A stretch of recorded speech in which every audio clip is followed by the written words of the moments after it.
Olá, pessoal, sejam bem-vindos a mais um episódio do Pod Pop Ferrou. E o nosso convidado de hoje, ele é escritor, membro da Academia Pindamonhangabense de Letras, da União Brasileira de Trovadores e também da Academia Brasileira de Sonetistas. Seja bem-vindo ao Pod Pop, Maurício Cavalheiro. Obrigado, Júlia. Agradeço pelo convite e agradeço também à Ferroviária e ao Podpop Ferro. Maurício, para a gente começar então o nosso bate-papo, queria que você falasse um pouquinho como que começou o seu interesse pela literatura. Então, Júlia, eu nasci numa família onde os meus pais não tinham nenhum vínculo com literatura, não eram leitores, então a minha casa não tinha livro nenhum. Quando eu, por volta de 5, 6 anos de idade, meu avô paterno nos presenteou com o curso prático da língua portuguesa, de Jânio Quadros. Eram 6 livros, onde os 3 primeiros se dedicavam à gramática e os outros 3 à literatura. E ao folhear aqueles livros de literatura, eu fiquei encantado com aquelas páginas que parecia que tinha poucas palavras nas páginas, eram poesias, eu não conhecia ainda. Então, aquele foi o primeiro contato meu com a literatura. E aí, aos 11 anos de idade, eu fiz os meus primeiros 4 versinhos, bem toscos. Foi aí que começou tudo. Que legal. E no comecinho aí da abertura, né, falei sobre as academias que você é membro, e como que você veio a se tornar membro dessas 3 academias? Da Academia Pindamonhangaba de Letras, eu consegui ingressar devido a esse livro aqui, ó, Sapinho Jogador de Futebol. Ele foi lançado num domingo no Bosque da Princesa. Naquela oportunidade, o Departamento de Cultura emitiu convites para pessoas aqui da cidade, entre elas o presidente da Academia Pindamonhangaba de Letras, que era o Aníbal Leite de Abreu. Ele compareceu. E durante o evento ele me chamou e perguntou se eu tinha algum interesse em fazer parte, integrar a academia, né? Eu falei, é um sonho que eu Hum. tenho. Aí ele me orientou, você faça um pedido e anexe a sua produção, o que você já tem publicado. E naquela época eu já tinha poesias publicadas desse livreto aqui, que foi o primeiro, na verdade. Lágrimas de Amor. Esse aqui foi o seu primeiro livro? Esse foi o primeiro. Foi feito aqui na Clicheria do Mário, aqui em Pina mesmo. Hum. E a Tribuna do Norte, através do J. Marcondes, o Aécio Moaceb, eles publicavam na Tribuna para mim esses poemas aqui. Aí o que eu fiz? Eu juntei para pleitear uma cadeira na academia esse livro, O Sapinho, e os poemas que estavam publicados na Tribuna. E graças a Deus eu consegui uma cadeira, a cadeira número 30 lá na academia, da patronessa Hilda César Marcondes da Silva. Uhum. Isso foi da APL, da Academia Pindamonhangaba de Letras. Da UBT, União Brasileira de Trovadores, o grande responsável por estar na UBT é o Ernesto Tavares, o saudoso amigo Ernesto Tavares. Ele me procurou no meu emprego e falou assim, eu tenho visto seus poemas, seus sonetos na tribuna e vejo que você domina a métrica e a rima. Por que não participar de concurso de trovas? Daí ele me explicou como é que era e até falou para mim, você faz a trova, entrega para mim, que eu encaminho datilografo, naquela época da Uhum. datilografia, nos envelopinhos, todo o procedimento ele faria por mim, né? Mas aí eu falei, não, deixa que eu mesmo faço, não vou dar mais trabalho para uma pessoa, né? E a partir dali eu comecei eu integrei a UBT e participar. Eu até digo que todos os concursos, quando eu sou premiado, eu devo ao meu pai na trova, que é o Ernesto Tavares. Isso assim foi da UBT. Uhum. E da Abraço, Academia Brasileira de Sonetistas, foi através do Facebook. A Abraço colocou lá, disponibilizou que eles estavam criando essa academia e com vagas, né, com cadeiras abertas para quem se interessasse, deveria encaminhar a eles 3 sonetos, que eles tinham uma comissão lá para avaliar se tinha possibilidade ou não, se tinha condições ou não, né? Aí eu enviei meus 3 sonetos e consegui também. E hoje eu faço parte da cadeira 19, cujo patrono é Machado de Assis. Uhum. Nessas academias que são brasileiras, né, os encontros, como que é a forma que vocês fazem o encontro de vocês? A Abraço, na verdade, são só encontros virtuais por enquanto, porque tem sonetistas de todo o país, então fica mais difícil de Uhum. reunir num determinado local presencial, né? Uhum. Voltando um pouquinho sobre o seu primeiro livro, que eu queria que você falasse um pouquinho sobre como que foi, né, esse processo de escrever o seu primeiro livro. Então, aquela coleção que o meu avô nos deu, já fiquei fascinado. Eu queria escrever um livro, queria publicar um livro, né? E daí comecei a escrever poemas, etc. Eu falei, eu quero juntar isso num livro só. Mas e recursos para isso? Na verdade, quem que bancou esse livreto que foi meu pai. Então, é tão difícil publicar hoje, principalmente hoje também. Publicar não é difícil você comercializar, você divulgar, entende? Porque tem várias plataformas que você pode até publicar, o Amazon, etc, né? Você também tem uma coluna no jornal, né, da Tribuna do Norte, que é o Proseando. Que tipo de texto você escreve lá? Como que surgiu essa oportunidade? O Proseando, cujo nome foi batizado pelo meu querido amigo, compadre, eu até falo compadre, entre aspas, né, porque é uma palavra acaipirada, compadre, o Altair Fernandes, é uma coluna onde eu publico crônicas. Antes eu publicava crônicas engraçadas, de humor, crônicas mais sensíveis, crônicas com charadinhas, até que algumas dessas crônicas foram trabalhadas em escolas aqui de Pinda. Eu gosto sempre de dizer da professora Catarina, do Mário Bonotti, que ela trabalhava com as crianças lá, eu fui visitá-los também. Então essa coluna foi um presente que o Altair me deu, e eu não solto mais esse presente de jeito nenhum, não, viu? É maravilhoso a reciprocidade que eu tenho com os leitores. Uhum. E como que funcionam as edições do jornal? Quando que sai o jornal com a sua coluna? Proseando, ele sai às quintas-feiras. Se for um feriado, daí não tem Proseando naquela semana. Mas toda quinta-feira tem o Proseando. Uhum. E da onde que você tira ideias e inspirações para escrever as suas obras? Quem escreve tem que sempre estar atento. Não é que tem que estar sempre atento, mas assim, a vida sempre oferece dicas de inspiração. Aí, de repente, é um movimento num ponto de ônibus, na feira, no supermercado. As minhas crônicas são bem assim. Então você tem que ficar atento. Às vezes um detalhezinho ali que já te dá inspiração. Você pega a inspiração, aí você tem que trabalhar. Porque só com a inspiração você não consegue. Eu, particularmente, não consigo. Só com a inspiração. Tem que pegar a inspiração e trabalhar em cima. E qual que é o seu ambiente ideal para escrever?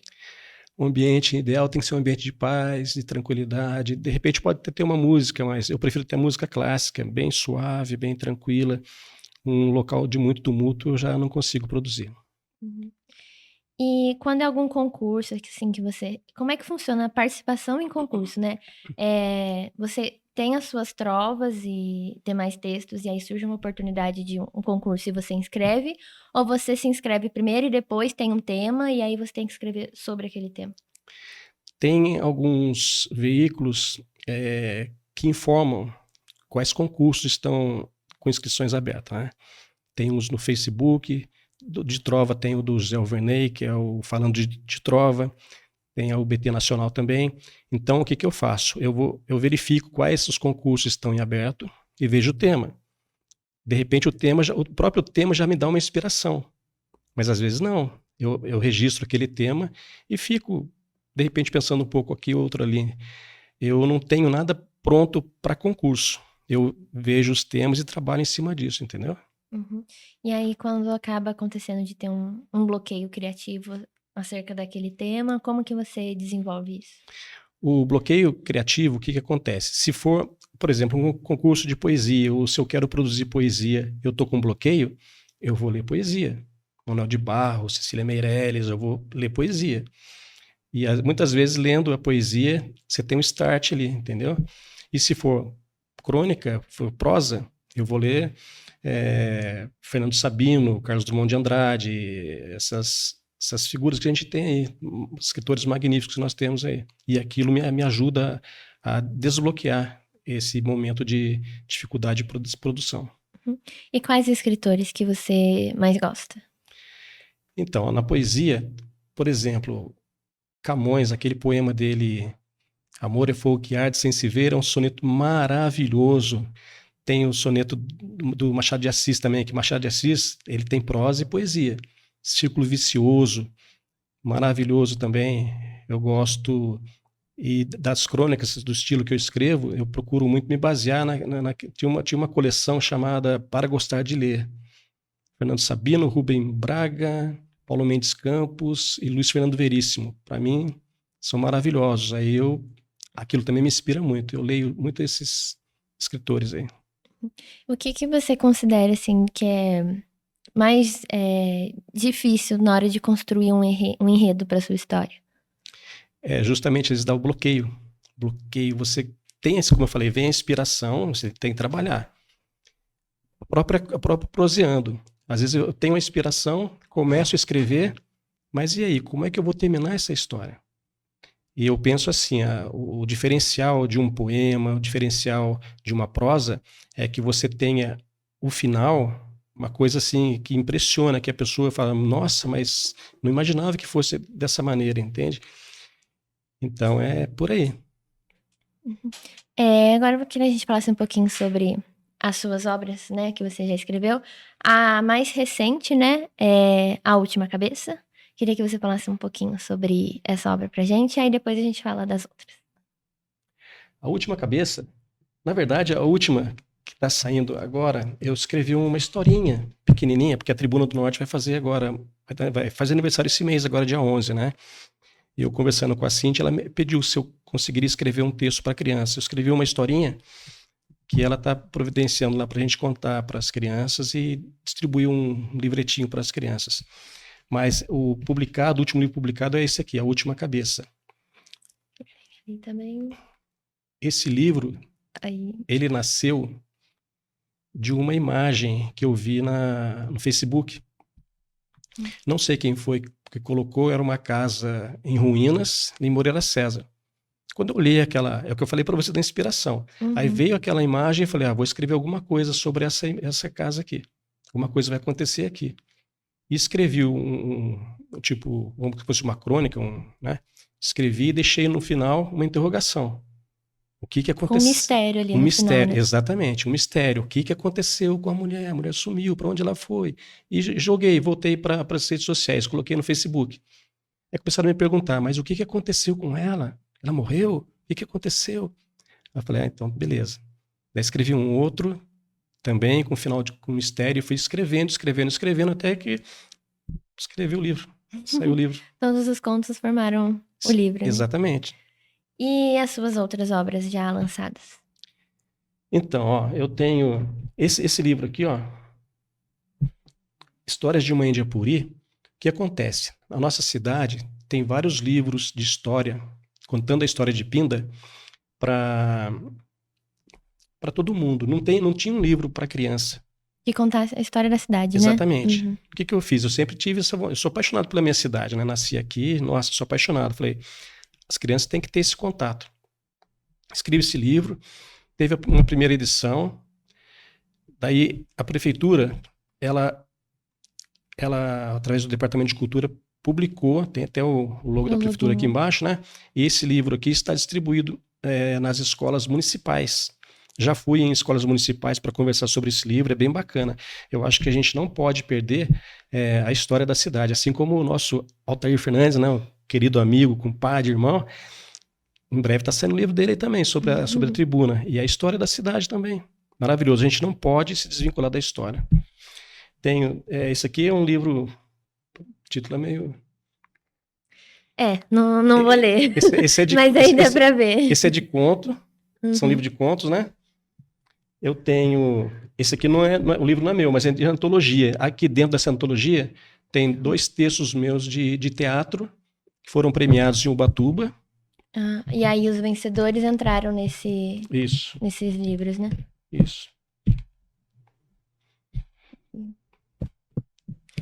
Esse é um de poesia, Vestígio de um Grão de Areia. Todos esses livros, para você publicá-los, como que é o processo de publicação de um livro? A primeira coisa, a gente tem que procurar uma editora. Você tem a obra, você quer publicá-la. Vamos procurar de que maneira eu vou publicar isso daí. O ideal é que você encontre uma editora que banque tudo para você, né? Mas quando você não tem um nome assim fortalecido, se você fosse um Chico Buarque de Holanda, um Paulo Coelho, antes de escrever, você já está recebendo por aquele livro, entende? Então, a grande maioria, tem livros aqui que eu paguei metade, a editora pagou metade, tem livros que eu banquei sozinho, tem aquele livro que meu pai bancou, né? Mas agora tá saindo, eu assinei, antes de chegar nesse daqui, deixa eu falar dos cordéis. Tem os cordéis também, ó, que eu escrevi, eu gosto muito de... Cordéis é difícil de ver. Esses cordéis são histórias em rimas e métricas, né? Em cestilhas. É muito legal. E aí eu conto, tem coisa daqui de Pinda também, ó. O cordel, eu queria que você falasse um pouquinho sobre o que é a escrita em um cordel. Um cordel? Na verdade, o cordel ele é de origem nordestina, né? Uhum. E ele é uma história contada em versos, com métrica e com rima. Eu adotei, tem acho que de 10 versos também, mas eu adotei o de 6 versos rimados e conta uma história. Esse daqui, ó, o casamento do Conde Fá com a Princesa do Norte, eu escrevi em razão da nossa igreja de São José, que até então, até naquela oportunidade, estava abandonada, o risco de cair. Ali é um panteão nacional, não é de Pinda, né? Eu criei uma historinha em cima disso. Os dois que vão se casar lá, o Conde Fá e a Princesa do Norte. Esse daqui foi para a inauguração do Palacete, 10 de julho, cordel que eu até declamei lá no dia.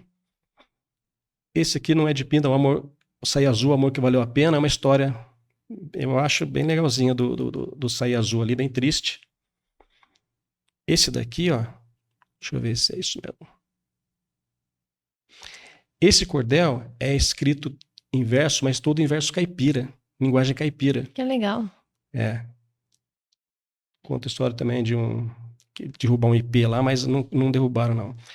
Esse daqui também é outro, é tipo uma literatura enganjada, né? Esse aqui, a Capela de Santana, a nossa capelinha lá, outro dia eu passei em frente dela, fiquei muito triste do jeito que ela ficou, né? Então eu não queria que derrubasse, que fizesse nada de mal a ela. Aí eu escrevi essa historinha também aqui. E esse aqui eu declamei numa sessão da Academia de Letras, foi no centenário da Estrada de Ferro Campos do Jordão, né? Um caso de amor na parada Vovó Laurinda. São ficção, né? Mas eu acho que é tipo dar um puxãozinho de orelha. Às vezes a literatura precisa também, né? E precisa ensinar, embora eu vejo que hoje as editoras, se você escreve um livro infantil e manda para uma editora com uma orientação moral, por exemplo, você tem zero chance de ser publicado. Na minha época, tinha muito isso, moral da história. Eu acho que contribuía muito até para os pais na educação dos filhos. Hoje não tem mais isso. E o cordel, ele tem que ser escrito nesse jeitinho assim mesmo, né? Pequenininho, nesse design, né? Isso. O cordel já tem esse formato já característico, né? Você escreve, né, diferentes gêneros textuais, né? Crônicas, poesias, sonetos. Qual que você mais gosta de trabalhar? Na verdade, assim, é tudo questão de momento. Tem momento que eu prefiro mais a poesia, tem momento que eu prefiro mais a prosa. O soneto, por exemplo, é trabalhoso. Na verdade, tudo é trabalhoso, né? Mas depende muito do momento. Eu já escrevi, ó, trova, haikai, cordel, soneto, poemas com rima, sem rima, com métrica, sem métrica, crônica, romance, até fiz uma colinha aqui, ó. Conto, infantil, infanto-juvenil, teatro. E assim vai, não dá para parar. E quando você começou com contos, né? E aí quando você se aventurar não, né? Aprender sobre um novo gênero textual, como que era esse processo de conhecer esses gêneros para você passar a escrever? Porque o teatro também, você escreveu 2 histórias, né, para teatro, peças teatrais. Isso. Assim, ó, naquele livro do meu avô, lá tinha cacofonia, né? A gente encontra teatro, soneto, trova, todos os gêneros literários ali. E aquilo foi me fascinando. Falei, eu quero escrever pelo menos um de cada gênero aqui. Mas para escrever, o que precisa? Tem que ler bastante sobre aquele gênero, sobre obras daquele gênero, porque não dá para escrever sem ter nenhum conhecimento. Então, antes de mais nada, eu tenho que...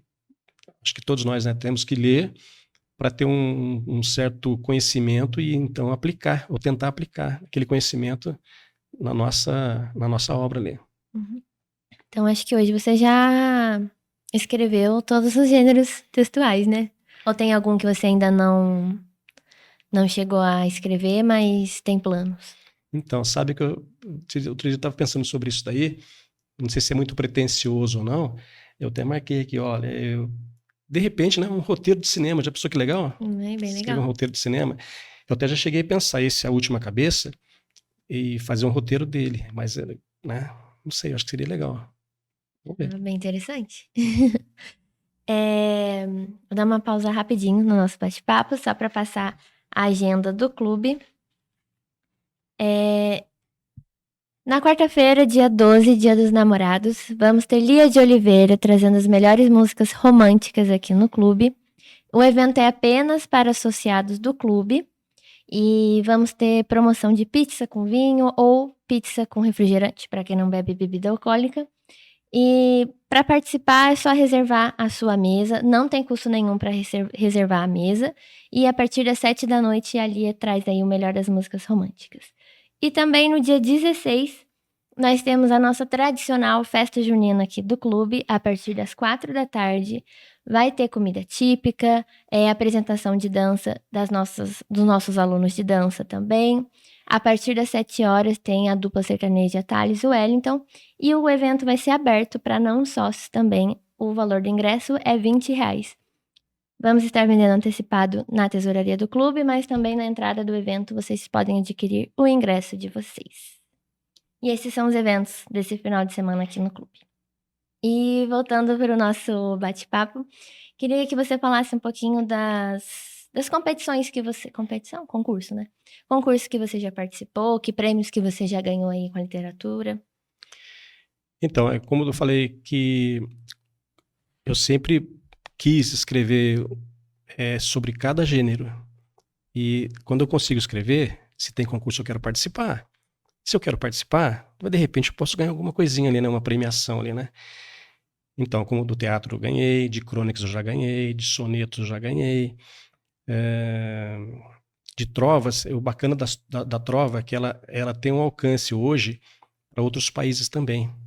Então tem, por exemplo, Cuba, concurso de Portugal, aqui da América do Sul, todos os países, ou a maioria, está fazendo concurso desse tipo, e eu estou beliscando uma ou outra trovinha ali, não, trovinha não é trova, não pode falar que é trovinha, trova, beliscando ali uma premiação, entendeu? Então é muito prazeroso isso, são essas conquistas, bem legal. No exterior já conseguiu ganhar? Já, para a minha memória, como é meio fraquinha, ó, trova já ganhei na Colômbia, no Chile, nos Estados Unidos, Peru, Portugal, alguns que eu lembro, assim. Mas aí você manda em português mesmo?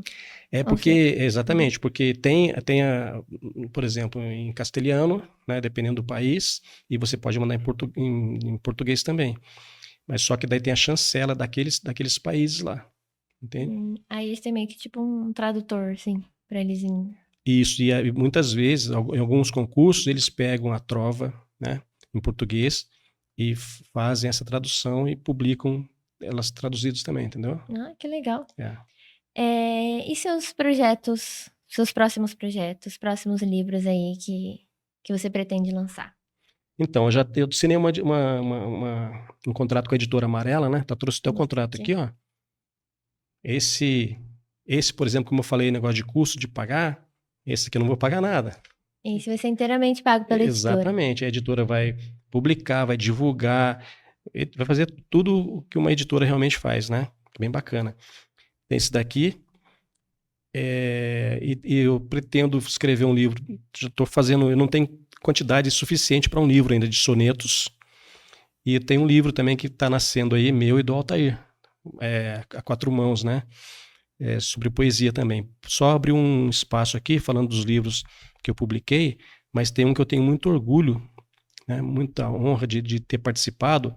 Foi um livro chamado Voo Inaugural, de 4 amigos, né? Com poesia de 4 amigos. O Altair Fernandes, da Juraci Condé, né? Da Meire Carvalho, e eu tive o privilégio de estar no meio desse pessoal de luz, de muita energia aí, né? Esse livro que você está fazendo com essa editora, dá para dar um spoilerzinho sobre o que é? Esse livro aqui, eu acho assim, ó, quando nós escrevemos, quando nós vamos abordar algum assunto, nós temos que ter amplitude. Não podemos escrever só sobre o que acontece aqui com a gente. Essa é a história lá na faixa de Gaza, de um menininho, 13, 14 anos, que acaba tendo que cuidar da irmãzinha dele, porque o pai dele entrou na milícia lá no Hamas, a mãe dele foi obrigada a sair para buscar alimento, muitas vezes ela saía e não voltava, no fim ela acaba até falecendo, sabe, um spoilerzinho, mas... E ele escreve o dia a dia dele num caderno, tipo um diário, né? E essa história, na verdade, ela é contada por um correspondente de guerra, que lá cobriu na guerra, de repente ele encontra uma casa em destroços e encontra esse caderno, essa agenda do menino. Daí, através dessa agenda, desse caderno, ele conta essa história aqui, A Última Estrela Cadente. Que legal. E como que foi o seu contato com essa editora? Eles te procuraram? Como é que surgiu o convite? No caso, esse livro, era uma história que você já tinha e eles se interessaram em publicar? Ou uma história que eles encomendaram? Como é que foi? Uma vez eu ouvi, eu não lembro quem que falou assim, se não aparece oportunidade para você, você tem que criar a oportunidade. É claro, de maneira lícita, né? Sem querer atropelar ninguém. Eu tenho no Instagram, eu sigo uma menininha chamada Thaís. Essa menininha Thaís, ela tem livro publicado e ela divulga livros infantis no Instagram dela, nas redes sociais dela. Aí eu abordei, falei, Thaís, eu escrevi um livro assim, assim e tal. Você tem interesse em ler? Daí ela falou assim, é sobre guerra, esses conflitos? Eu falei, eu sou apaixonada, assim, eu quero ler, mas faz uma gentileza para mim. Antes, encaminhe por e-mail à minha mãe, se ela me autorizar a ler, eu leio. Eu já achei bacana aquilo. Achei muito bacana aquilo. Beleza, eu mandei. A mãe dela entrou em contato comigo, me agradeceu da maneira, do jeito que eu abordei a filha dela, e disse que tão logo ela lesse o conteúdo, ela me daria um retorno. E ela tinha me dito que era na época da Semana Santa, que ela espera depois da Semana Santa para me dar um retorno. Só que ela deu retorno antes. Falou, eu não aguentei. Eu peguei e fui ler, estou te retornando que esse texto seu tem que ser um livro e não pode ficar limitado só aqui ou ali. Tem que ganhar espaço aí. Ela falou, tem uma amiga minha que tem uma editora, eu vou pedir para ela entrar em contato com você. Vou mandar o seu texto para ela. Peço para ela entrar em contato com você. Tudo bem? Eu falei, tudo bem. Aí tá bom. Aí passa umas 2 semanas, eu recebo o contato. Mas daí é aquela historinha, olha, as editoras, tem 2 tipos de editora. A tradicional, que é essa que banca tudo, e tem a que não é convencional, que ou ela entra com metade do custo, e você contra metade, ou você banca tudo. Quando ela começou a falar isso para mim, eu falei, olha, não tem jeito, porque eu não tenho condições financeiras para bancar esse livro. Eu falei, nossa, que pena, mas espera um pouquinho, dá mais uma semana para mim que eu volto a falar com você. Aí na semana, eu já fiquei meio assim desanimado, né?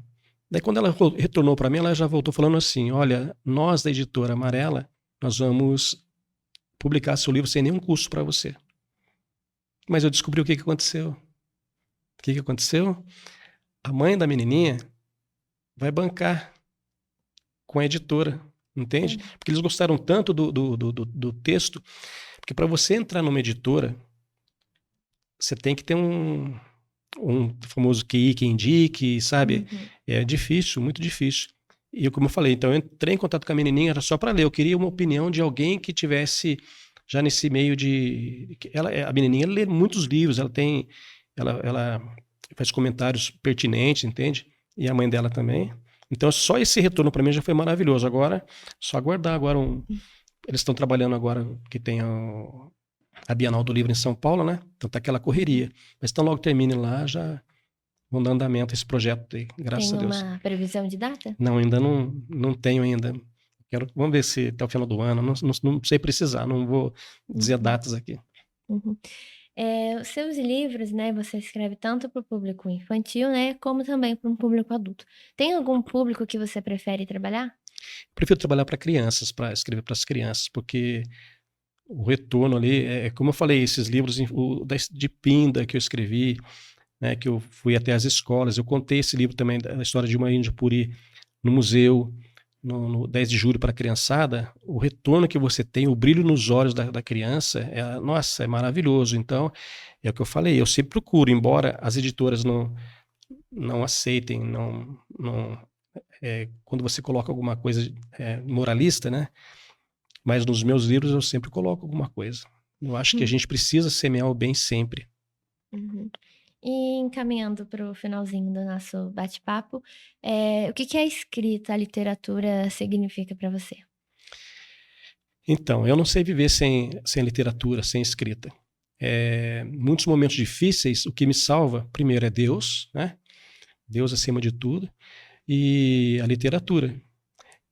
A própria coluna Proseando tem semanas, não agora, mas tem semanas que eu não consigo escrever nada, não sai nada, já dá vontade de desistir, mas daí eu recebo aquela inspiração, acho que Deus que manda, né?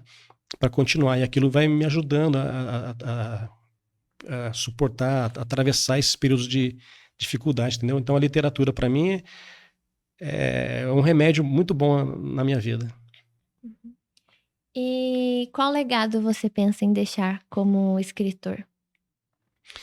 Então eu quero que a minha obra sirva de exemplo, principalmente para as crianças, que elas também passem a produzir, que elas passem a olhar o mundo de uma maneira melhor, né, que elas passem a agir também dentro dos valores morais hoje tão difíceis, né? Eu quero que isso aconteça, deixar esse legado aí. Assim como esse livro História de uma Índia Puri, né? Eu acho que de certa maneira já é um legado que vai ficar aí para Pindamonhangaba, né? O Altair lá para os adultos e eu para a criançadinha. Maurício, eu queria agradecer por você ter aceitado o convite aqui, por ter participado. Foi muito legal saber um pouco mais sobre as suas obras. Eu já conheci algumas, outras ainda não, descobri hoje. Então foi muito bom saber. Com certeza o pessoal deve ter gostado também. E novamente, muito obrigada por ter aceitado o convite. Eu que agradeço. Deus abençoe vocês aí, viu? Obrigado. Queria agradecer também a audiência aí do pessoal que acompanhou a gente. Não se esqueçam de seguir a gente nas redes sociais. Nós temos 2 Instagram, o @ferroviariapinda, que é o Instagram do clube, e o @TV Ferroviária, que é a conta aqui dos programas e das nossas transmissões ao vivo. Vejo vocês semana que vem em mais um programa, em mais um episódio do Pod Pop, e até lá.